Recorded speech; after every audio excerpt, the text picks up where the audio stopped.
हो गए लाडले तुम टेस्ट के बेस्ट बल्लेबाज, पर हमारा गेंदबाज ऑल फॉर्मेट बेस्ट है। बस इस बंदे के हाथ में गेंद दे दो, ये बंदा ऑलवेज डिलीवर्स। और सबसे बड़ी बात, इस बंदे को डिलीवर करने के लिए महीनों का समय भी नहीं लगता। बस सामने वाले के पास बैट हो, इस बंदे के पास बॉल और एक पिच मिल जाए, ये बंदा ऑलवेज डिलीवर्स। भाई हम पहले कह रहे थे कि हमारी बॉलिंग मजबूत है, अब मुझे समझ में आया कि हमारा जसप्रीत बुमराह मजबूर है। मतलब एक अकेला बंदा आखिर क्या क्या करे।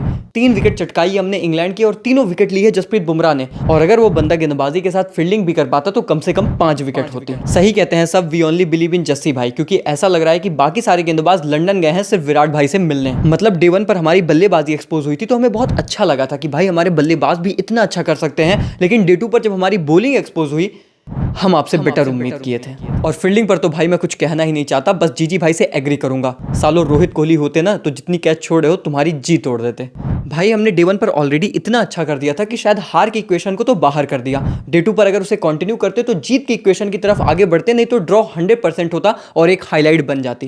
पर एक्चुअली में जो हाईलाइट बनी है वो सिर्फ मिस्ड अपॉर्चुनिटीज की है। जसप्रीत बुमराह की गेंदबाजी पर हमारे फील्डर्स ने 3 कैचेस ड्रॉप की और फाइनली जब कैच पकड़ी गई तो बुमराह भाई ने नो बॉल डाल दी। ऑलरेडी हमने देखा है ओली पोप का कैच ड्रॉप हुआ, उस बंदे ने शतक जड़ दिया और अभी भी खेल रहा है। हैरी ब्रोक को 0 रन पर आउट कर दिया था बुमराह ने और फिर वो नो बॉल हो गई है। और अगर आगे चलकर डे 3 में ये बंदा बड़ी पारी खेल गया, ये मुकाबला भी हमारे हाथ से निकल सकता है। पर आप हमारी दोस्ती को कभी हाथ से मत निकलने देना, क्योंकि हो सकता है कि अगर आप मुझे देख रहे हो पर इस चैनल को सब्सक्राइब नहीं किया है तो शायद इसके बाद हम कभी ना मिले। पर अगर आपने एक सब्सक्राइब की बटन दबा दी तो हम आप हमेशा के लिए दोस्त बन जाएंगे और हर दिन क्रिकेट की अनोखी वीडियोस के साथ मैं आपसे मिलूंगा। फैसला आपका है कि क्या आपको हमारे साथ जुड़े रहना है या फिर नहीं। डे 1 पर मिली स्ट्रॉन्ग शुरुआत को शुरू के 1 घंटे डे 2 पर भी टीम इंडिया ने काफी अच्छे से कैपिटलाइज किया। इनफैक्ट योगा डे पर पंत भाई ने अपना शतक मारा और हमें अपना शीर्षासन भी दिखाया। वहां तक सब कुछ हमारे लिए पिक्चर परफेक्ट जा रहा था और इनफैक्ट टीम इंडिया 400 पार हो चुकी थी मात्र 3 विकेट के नुकसान पर।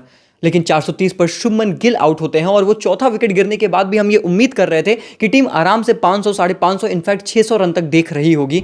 लेकिन उसके बाद आता है इस मैच का सबसे बड़ा क्लाइमैक्स। इंग्लैंड की सरजमी पर इंग्लैंड के इतिहास का सबसे बड़ा खिलाड़ी मौसम बदलता है, क्लाउडी कंडीशंस हो जाती हैं और इंग्लैंड के गेंदबाज भी अपनी लाइन एंड लेंथ को थोड़ा सा आगे डालते हैं, इंप्रोवाइज करते हैं और जिसके चलते द ग्रेट इंडियन कोलैप्स हमें देखने को मिलता है। जो टीम 430 पर 3 थी वो अचानक से 471 पर ऑल आउट हो गई, यानी कि अगले 41 रन में हमने हमारी 6 विकेटें लूज की और पूरी तरीके से मैच पलट गया। एक तरफ हमारे पंत भाई हैं जो कि इंग्लैंड में रुकने को तैयार ही नहीं है। बंदे के 7 शतक हैं जिसमें से 3 तो भाई ने इंग्लैंड के ही शहर में बना रखे हैं। और वहीं पर दूसरे खिलाड़ी जैसे कि साई सुदर्शन, करुण नायर, जिनसे हमें सबसे ज्यादा उम्मीदें थी इस मुकाबले में, वो रन बनाने को तैयार ही नहीं है। हारने का मजा तभी है जब सब आपके जीत का इंतजार कर रहे हो।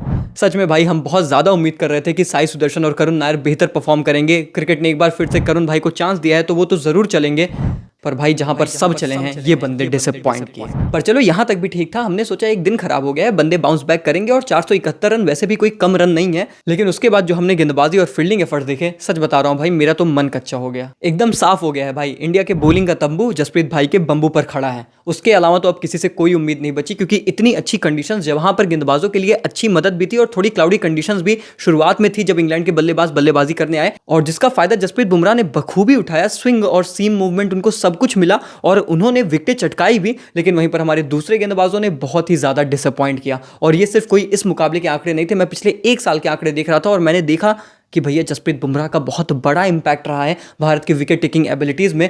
बाकी सारे तेज गेंदबाज उतने ज्यादा डोमिनेटिंग नहीं रहे हैं। और ये मंजर देखकर मुझे तो बस यही फील हो रहा है कि जिन 2 टेस्ट मुकाबलों में हमारे बुमराह भाई नहीं खेलेंगे उसमें तो हमें बस ऊपर वाला ही बचा है। खैर बचने की बात तो हम बाद में करेंगे, पहले जो बजाए जा रहे हैं उसको देख लेते हैं। जिस तरीके से बेन डकेट ने 62 की कमाल की पारी खेली और ओली पोप खास तौर पर नंबर 3 पर आए, बहुत उनके ऊपर डाउट थे कि क्या ये डिलीवर कर सकते हैं, क्या ये परफॉर्म करेंगे इंग्लैंड के लिए, इनको फिर से मौका मिल रहा है, बहुत सारे कंसर्न्स थे।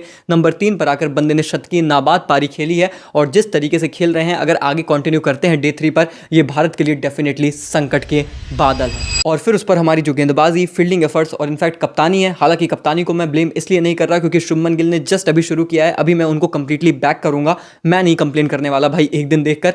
लेकिन अगर आप गेंदबाजी और फील्डिंग एफर्ट्स की बात करेंगे तो गेंदबाजी में तो भाई जैसा हमने देखा है, मतलब ये देखकर हम ये सोच रहे थे कि जसप्रीत बुमराह से इतनी गेंदबाजी गिल भाई करा रहे हैं, कहीं वो और ज़्यादा परेशान ना हो जाए, ठाकुर को गेंदबाजी क्यों नहीं दी जा रही। फिर शार्दुल ठाकुर ने जब गेंदबाजी की तो उसको देखकर हम परेशान हो गए कि अच्छा था कि आप ठाकुर से गेंदबाजी नहीं करा रहे थे। तो कुछ ऐसा ही यार कुल मिलाकर गेंदबाजों का दिन रहा। फिर फील्डिंग एफर्ट्स भी बहुत खराब रहे, कैचेस ड्रॉप किए गए, और जब रविंद्र जडेजा जैसा खिलाड़ी अगर आपके लिए कैच ड्रॉप कर रहा है तो फिर आप वैसे ही समझ जाओ कि दिन आपका फील्ड में कैसा गया है। तो फिलहाल तो इंग्लैंड यहाँ से अभी 262 रन पीछे है, और ऐसा लग रहा है कि अब यहाँ पर जो मुकाबला है वो थोड़ा सा ड्रॉ की तरफ बढ़ रहा है, और यही मेरी प्रिडिक्शन भी है जो कि हमने हमारे टेलीग्राम चैनल पर दे दी है।